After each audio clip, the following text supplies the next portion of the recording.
नमस्कार, स्वागत है आपका एसएस न्यूज़ में और मैं हूं आपके साथ सना चौधरी। अब उत्तर प्रदेश की बातें करें तो बहुत सारी हमने जो है वहां पर विधानसभा कर ली है। हल्ला बोल जो हमारा एक प्रोग्राम शुरू किया गया है उस पर लगातार आप जो है नेताओं की पोल खुलते हुए देख रहे हैं। लेकिन आज कहाँ हम मौजूद हैं, सबसे पहले हम आपको वो बता देते हैं। आज हम पहुंचे हैं उत्तराखंड में। अब उत्तराखंड की कौन सी ये जगह है वो भी हम आपको बताएंगे, लेकिन उससे पहले जो मुद्दा यहाँ पे है वो हम आपको बता दें। एक खास मुद्दा है जिस पे हम आज आपसे बात करने वाले हैं, वो है नेशनल पार्क की बातें करें तो बहुत सारे देश के अंदर नेशनल पार्क हैं, लेकिन हम जो बात करने वाले हैं वो है जिम कॉर्बेट की। अब जिम कॉर्बेट के अंदर क्या होता है, जिम कॉर्बेट ही इस चीज़ का नाम क्यों दिया गया है, वो सभी चीज़ें आज हम आपको विस्तार से बताने वाले हैं। लेकिन पूरी इन्फॉर्मेशन लेने के लिए सबसे पहले हम जुड़ जाते हैं। अंकल, आपका नाम क्या है? मेरा नाम जसवंत सिंह बिष्ट। मैं यहाँ पर नेचर गाइड के रूप में हूँ और लेकिन मैं अब जो है जंगल तो कम जाता हूँ, लेकिन नेचर गाइड के रूप में रहा हूँ। मैं यहाँ पर काफ़ी गाइडों के साथ में मतलब जो है उनको आगे बढ़ने के लिए, उनको पढ़ाने के लिए, उनको जो है शिक्षा देने के लिए काफ़ी मैंने अपना योगदान दिया है। अच्छा अंकल, अब जो है ना सीधा मुद्दे पे हम आ जाते हैं। तो सबसे जो बड़ा मुद्दा हमारे यहाँ पर है, जिस चीज़ के लिए हम खबर करने के लिए आए हैं, वो है जिम कॉर्बेट। जिम कॉर्बेट क्यों इसका नाम रखा गया है, आखिर जिम कॉर्बेट के अंदर क्या क्या पाया जाता है जो सबसे ख़तरनाक या फिर जब सबसे ख़ास क्या है उसके अंदर? देखो, जिम कॉर्बेट नाम इसलिए रखा गया है इसका, क्योंकि जब इसके नाम पहले काफ़ी पहले से बदलते रहे। पहले इसका नाम जो है हैली नेशनल पार्क था, तो उसके बाद सर माल्कम हैली के नाम से बना हुआ था और उसके बाद में फिर इसका नाम चेंज कर दिया गया और नाम चेंज करने के बाद में इसका नाम रखा गया रामगंगा नेशनल पार्क। फिर रामगंगा नेशनल पार्क के बाद में 1955 में जब कीनिया में जिम कॉर्बेट की मृत्यु हुई तो उनकी यादगार में इसका नाम बदल के रखा गया जिम कॉर्बेट नेशनल पार्क। तो उन्होंने काफ़ी भारत के लोगों के लिए बहुत अच्छे प्रयास किए थे। उन्होंने काफ़ी मैनीटर टाइगर मारे थे और यहाँ के लोगों को जो है काफ़ी उन्होंने राहत दिलाई थी। तो इसलिए टाइगर की जैसे बातें आई हैं, तो अब जो जिम कॉर्बेट की हम बातें कर रहे हैं, टाइगर पिछले साल की जो आंकड़ा है उसकी बातें करें तो 250 के करीब यहाँ पर टाइगर पाए गए थे। तो जिस तरह से यहाँ पर तादाद है टाइगरों की, और वहीं जिम कॉर्बेट के जो आसपास के गांव हैं उनकी बातें करें तो जिम कॉर्बेट के अंदर इतने खतरनाक जानवर होने के बाद भी जो आसपास के लोग हैं उनका किस तरह से हाल रहता होगा? ये बहुत अच्छे सौभाग्य की बात है कि यहाँ पर जो है टाइगर की संख्या बढ़ी है। टाइगर की संख्या बढ़ती है केवल उनके शिकार की वजह से। कोई भी एनिमल अगर बढ़ता है तो उसका अगर खाना पीना बढ़ता है तो वो बढ़ता है, लेकिन अब वो धीरे धीरे क्या है कि टाइगर जो है हर्बीवोरस है और उसको जो है जब शिकार मिलता है और तो तभी वो सरवाइव कर पाता है। इसलिए इनको यहाँ पर भरपूर मात्रा में शिकार मिला और वो सरवाइव करते चले गए। लेकिन धीरे धीरे क्या होता है कि अब जो है इनको इतना बढ़ना भी मेरी नज़र में, और दुनिया के लोगों के उसमें नहीं, मेरी नज़र में ये अधिकांशतः टाइगरों का बढ़ना भी बहुत अच्छा नहीं है, क्योंकि हर चीज़ को इनको जो है अपना प्रे चाहिए। प्रे में जो है कमी आ जाएगी। टाइगर बढ़ेंगे तो मतलब जो है एक टाइगर एक वर्ष में 72 स्पॉटेड डियर के करीब खाता है। तो अगर टाइगर बढ़ते चले गए तो इस हिसाब से जो है हर्बीवोरस भी कम होते चले जाए। हर्बीवोरस कम हो जाएंगे तो अपने आप ही जो है वो टाइगर जो है आबादी में आना शुरू हो जाएंगे और मैनीटर बन जाएंगे। इसलिए जो है जो इन्होंने योजना बनाई है अन्य पार्कों में शिफ्ट करने की, ये बहुत अच्छी योजना है। अच्छा। और हाँ, इस होटल की बातें करें, जब से हम जो है उत्तराखंड के अंदर हमने कदम रखा है तो तभी से इस होटल की चर्चाएं सुन रहे हैं, इसलिए हम यहाँ पे आके रुके हैं। तो इस होटल की जो खास बातें हैं, क्या सुविधाएं आप लोगों को देते हैं, वो बताइए हम। नंबर एक तो हम ही ये हैं कि शुरू से ही जब ये हम गाइड नहीं भी थे तो हम जो है प्रकृति प्रेमी थे और हमें जंगल जाने का काफ़ी शौक़ था। जंगलों में ही हम जो है काम करते थे। तो यहाँ पर पहले ठेकेदारी प्रथा हुआ करती थी, तो लकड़ी के जंगल होते थे तो उनका कटान होता था और रामनगर जो शहर है तो उस समय रामनगर मंडी के नाम से जानी जाती थी और ये लकड़ी का पूरा पड़ाव हुआ करता था और लकड़ी का कारोबार यहाँ पर बहुत बड़ा होता था, इसलिए जो है रामनगर जो है ये क्षेत्र जो है पॉपुलर है।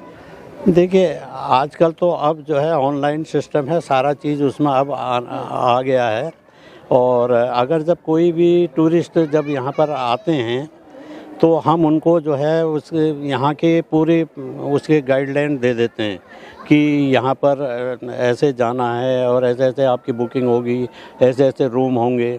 लेकिन यहाँ पर रुकने के लिए जो है ना बहुत से लोग विदेश से आते हैं और उन्होंने अगर मतलब यहाँ होटल को ही अगर कॉर्बेट समझ लिया वो गलत है। वो जबकि मतलब जो है जो कॉर्बेट है वो का एरिया जो है वो अंदर जंगल में है, तो यहाँ पर नहीं है, ये बाहर जो है उनकी सुविधाओं के लिए है।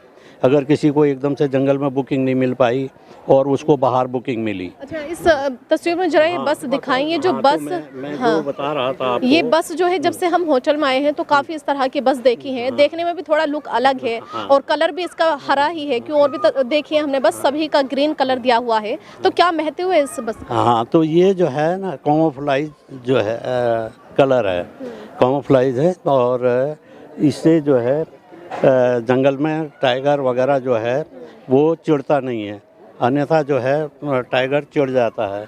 हाँ, और जो अच्छा, इसलिए अब हाँ अलग दिया। और जो दूसरा कि जैसा आपने कहा कि जब बाहर से विदेशी कोई पर्यटक आता है, विदेशी पर्यटक हो इंडिया या भारतीय पर्यटक हो, अगर वो आ गया, अगर उसको अगर कोई किसी किस्म की गाइडलाइन का पता नहीं है तो वो सीधे से अगर माना हमारे होटल में आता है, अब उसको जो है ये होता है कि हमें जो है हर हाल में यहाँ की फेमस जगह जो है वो ढिकाला है सबसे ज़्यादा, तो वो यहाँ जाना चाहता है, तो वो कैसे जाए।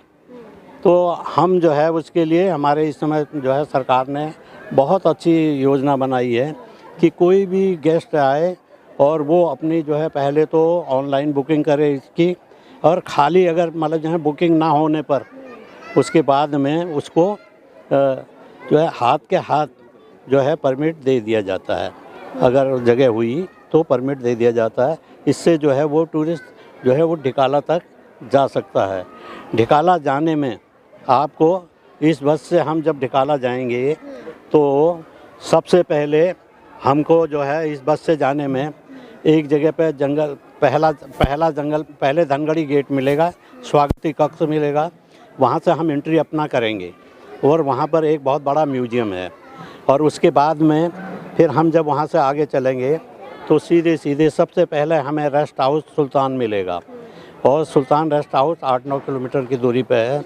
और सुल्तान रेस्ट हाउस के बाद में और आगे हम बढ़ेंगे तो वहाँ से एक रास्ता गैरल को जाता है और एक रास्ता सरबदुली को जाता है। तो वो जो है धनगढ़ी गेट से 18 किलोमीटर की दूरी पर जो है सरबदुली, और उससे 6-7 किलोमीटर आगे खेना नौली जगह है और वो बहुत वीआईपी जगह है और उसमें केवल जो है वीआईपी लोगों को जगह दी जाती है खेना नौली। बस की जो खासियत है वो आपने बता दी है, लेकिन अब यहाँ पे जो है एक छोटी गाड़ी भी दिखाई देती है, आप जिसको सफारी बोला जाता है, तो इस जिप्सी सफारी जो भी बोला जाता है, अब इसको लेकर जो है जो घूमने वाले यहाँ पर आते हैं इसको लेकर अंदर जाते हैं वो घूमने के लिए, तो इसी को लेकर क्यों अंदर जाते हैं? और भी तो अपनी गाड़ियाँ लाते हैं, वो अंदर क्यों नहीं जाने देते? इसके बारे में बताइए थोड़ा सा। नंबर एक तो यह है कि जो यहाँ की प्राइवेट गाड़ियाँ होती हैं वो रंग बिरंगी, छोटी बड़ी हर किस्म की होती हैं, तो और इसमें जो है सबसे ज़्यादा खूबी होती है कि ये 4 व्हील ड्राइव है, नंबर एक। और दूसरा ये कहीं भी जंगल में फंस नहीं सकती है, और दूसरा एकदम से ख़राब भी नहीं होती हैं। छोटी गाड़ियाँ कहीं भी अगर कीचड़ हो कुछ हो तो वहाँ फंस जाएंगी। और दूसरा जो गेस्ट हैं उनको देखने में जो है आप बंद गाड़ियों में कुछ नहीं देख सकते। अगर कहीं पर अगर आपको टाइगर मिल रहा है अगर बंद गाड़ी होगी तो एक दूसरे को धक्का मारेगा, हट मेरे को देखने दे, शीशे पर मेरे को देखने दे, ये चलेगा। हाँ, तो इसलिए गवर्नमेंट ने यहाँ के इनको जो है रजिस्टर्ड किया हुआ है और इनको टैक्सी परमिट दिया हुआ है। और ये 15-15 साल तक जो नई गाड़ी जब आती है 15 साल तक चलेगी पार्क के अंदर में, उसके बाद में फिर ये कैंसिल हो जाएंगी, ये रिटायर हो जाएंगी। तो इसमें जो है गेस्ट को इस तरीके से फ्रंट में इसकी सीटें बनाई गई हैं ताकि, और ओपन भी बनाई गई हैं ताकि कोई खड़े होकर के कहीं भी कोई अपने आराम से शूटिंग कर सके और आराम से जो है देख सके। अच्छा, जिम कॉर्बेट की तो आपने बहुत अच्छे से हमारे दर्शकों को समझा दिया है। वहीं सफारी की बातें करें या बस की बातें करें, वो भी अच्छे से समझा दिया है।